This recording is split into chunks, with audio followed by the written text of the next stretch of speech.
So I wanted to talk about Alan Watts and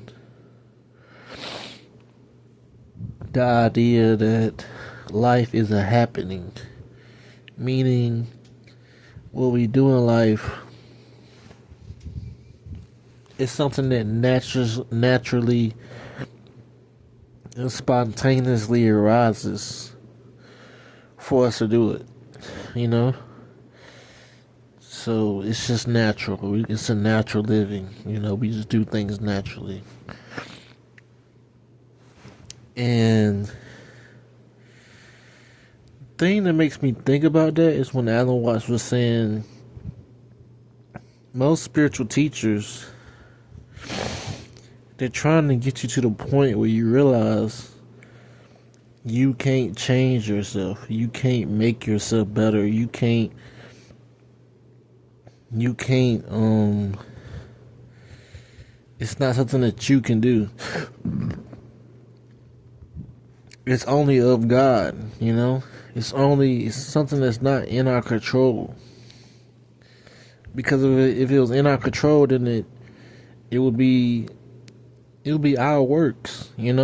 So everything happens of God.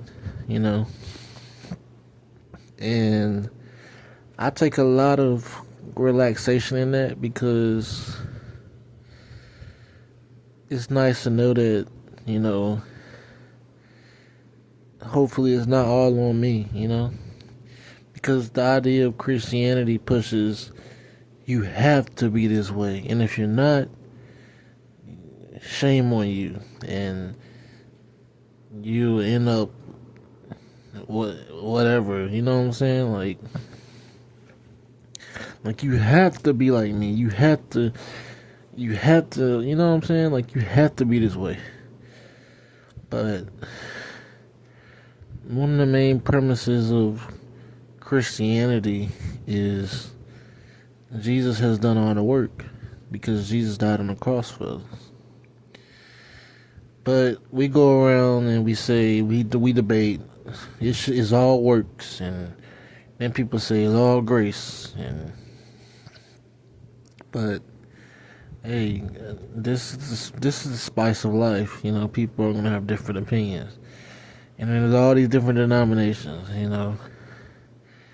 Like where is the church? Just the one church, But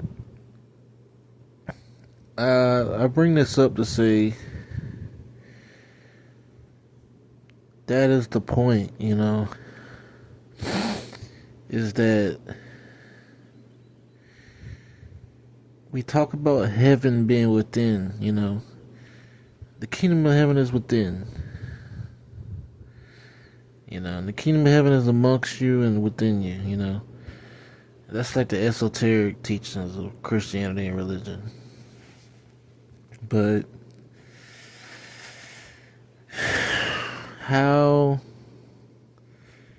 can we go within, So we ask ourselves this, and it's always a little tricky, huh? Like, how do we even go within? Like, how do I, like, what am I supposed to do? When people say meditation, and meditation it just brings you to the present moment. And the point I'm trying to get at is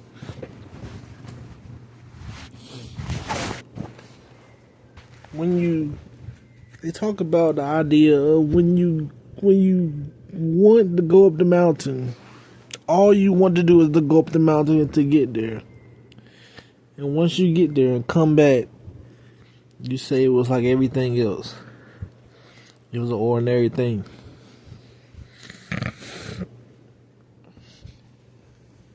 That's why I say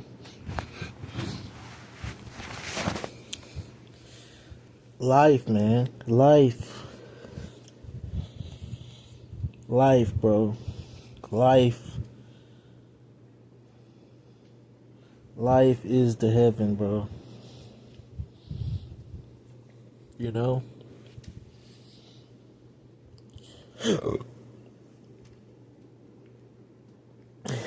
This life we live is the heaven. You know? Because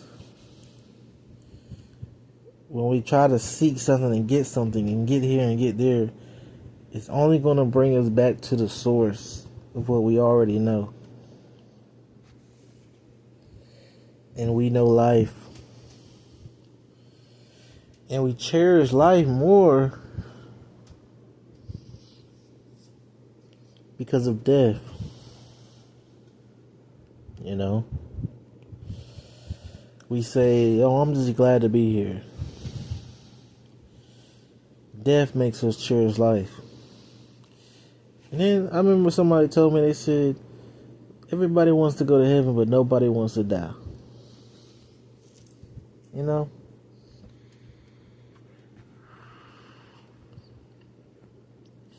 So it really makes you think, man. It really makes you think. And the reason I say life is heaven, because heaven is supposed to be home.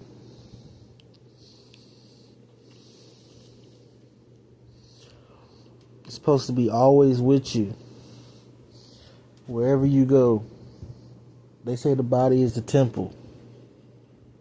So,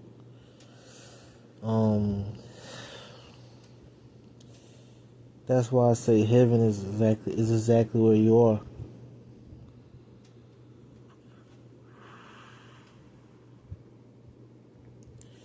And I say all this to say,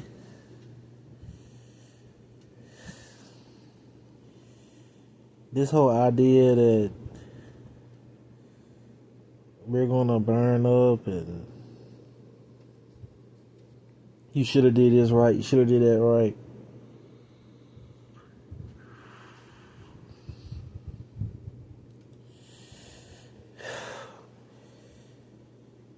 If that is true, I would say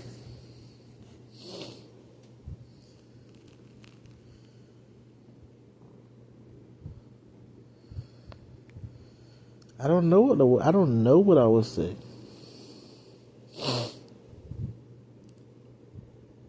And it kind of brings you to a stoplight, because it's like, what am I supposed to do?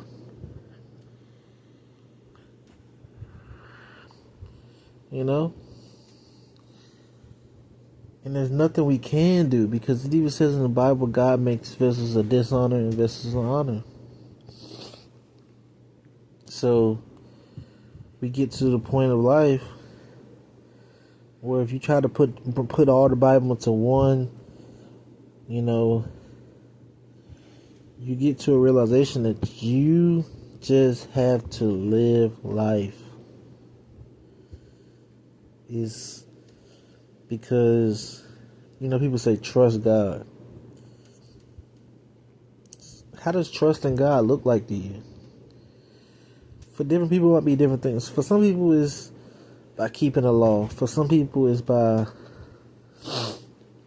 seeking grace every day. For some people, like me, I would say it's just to live life. And not to worry. Because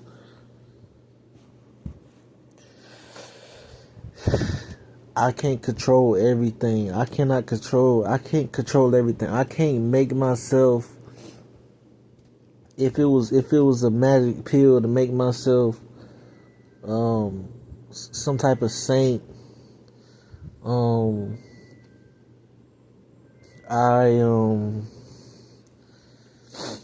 you know, we would have got there. And most of the time, when we do try to do right and not do this and not do that, it builds up a spiritual pride in us. Like, oh, I'm making my way to salvation, or I'm getting my salvation because of what I'm doing. So it boosts our ego. And I remember I told God, I said, I'm going to be with you, God, you know, and even if I do this or I do that. And that is what really helped me in my life, because there's a quote by Lao Tzu. Said, those who rush ahead don't get very far. Those who stand on their tiptoes don't stand firmly. So you have to walk where you feel the ground, where you feel firm, and you have to walk at a pace where you're not rushing to something, because if you rush, you're not going to get very far. And if you try to reach for something or obtain something in a eagerly way or over exaggerated way, you're not going to be standing firm. And the part of me telling God was, I'm going to be with you even if I drink or smoke or whatever. That was a part of me, telling God I have to stand on even ground, but I'm going to keep you in mind. And it also keeps my mind humble, because yes, I know I'm drinking and I smoke and all these different things, but at the same time, I'm not going out here getting spiritual pride and trying to work my way to salvation. I'm not doing any of that, If I find ways to do better, I'll do better. And people tell you, bro, all the time, bro, like, it's a natural thing. And the reason I say it's a natural thing, because who do you see in church the most? You see the older people, the older folks. The people who had to go through life and learn it through experience. I'm not going to do this. I'm not going to do that. I don't need to do this no more. I don't need to do that. They had to learn naturally through going through life, not through a natural way of going through life, that this is the right thing to do and this is not. You can tell somebody all day, do this, do this, do this, do this, but they're still going to be inclined to do what they want to do. We're not like robots. Well, you just type in, this is what you need to do, and the robot's just gonna do it. No, we have a sense of freedom to us as humans to make our own decisions. And it's actually really good I think it's actually good to actually mature that way, and to mature to the point where you end up in a certain, Christian community, because, if somebody told me one time, they said, you can't tell somebody what's right and wrong. They have to figure it out for themselves. They have to go out and live life and experience life,